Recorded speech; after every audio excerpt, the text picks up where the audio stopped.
Today we have a story from the MaliciousCompliance subreddit. Don't bother you all night? Alright.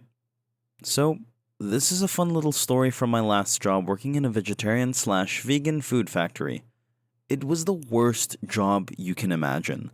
The place smelled like rotting food at all times.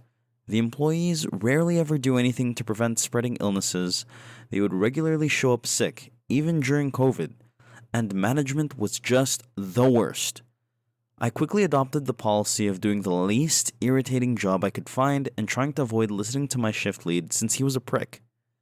For the sake of the story, let's call the shift lead Jim.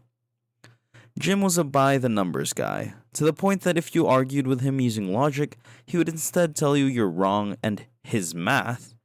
Yes, he would point that phrasing out very deliberately. Was what they were going to use and to not think above your pay rate. So, on this particular night, I worked from 7 p.m. to 5 a.m.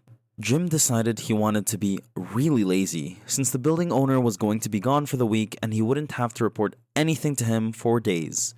He spent the whole night just sitting in the office, playing games on his phone, ignoring our calls because we needed assistance. After about 8-9 p.m. rolled around and me finally getting pissed off enough to care, I asked my department manager if he could cover me for a couple of minutes to get Jim in there to help.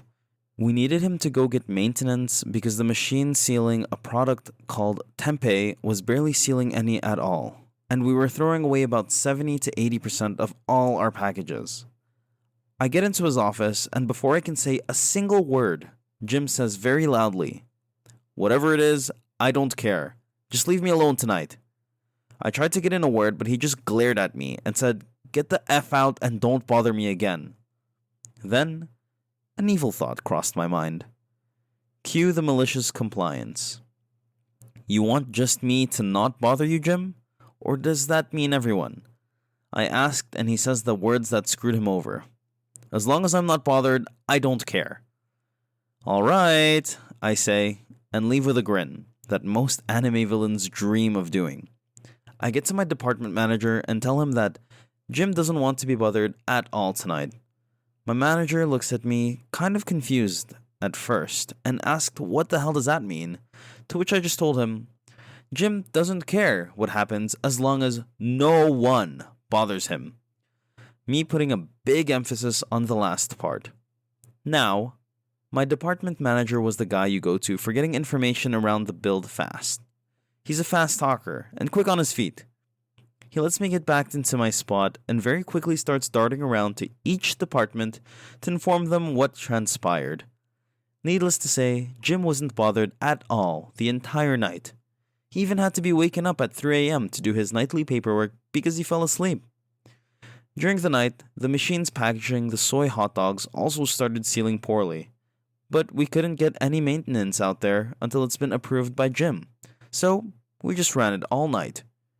By the end of the night, my line, I worked in the boxing department, boxing up the tempeh, had thrown away roughly 4 tons of tempeh. We used large red buggies that would hold at least 500 pounds, and we chucked 17 of those suckers. I won't even try to count up the dogs that were thrown out too. Needless to say, this was going to hit the company hard. The fallout. Next day, my shift comes in, and to no one's surprise, Jim is on my ass right away. Why didn't you inform me that we were losing so much product? He starts screaming in my face.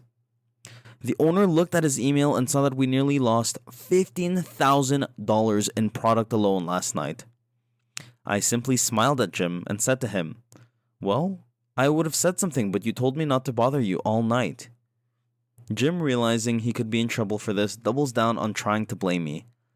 "You had a duty to tell me, even if it's against my orders," he shouts. I calmly put my helmet on and colored coat, smile and say, "Sorry, I didn't think because it was above my pay grade." And then I went out onto the floor quite happy that I knew he was either going to be in a crap ton of trouble or fired.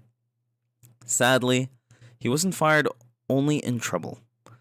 His position was nearly up for grabs, and he had to work every day for 6 months after that, with only Sundays off, before they eased up on him. Did he learn from this? No.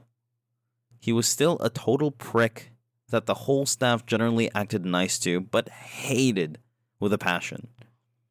This is just one of the few cases of malicious compliance I have working there and at a retail job I had before.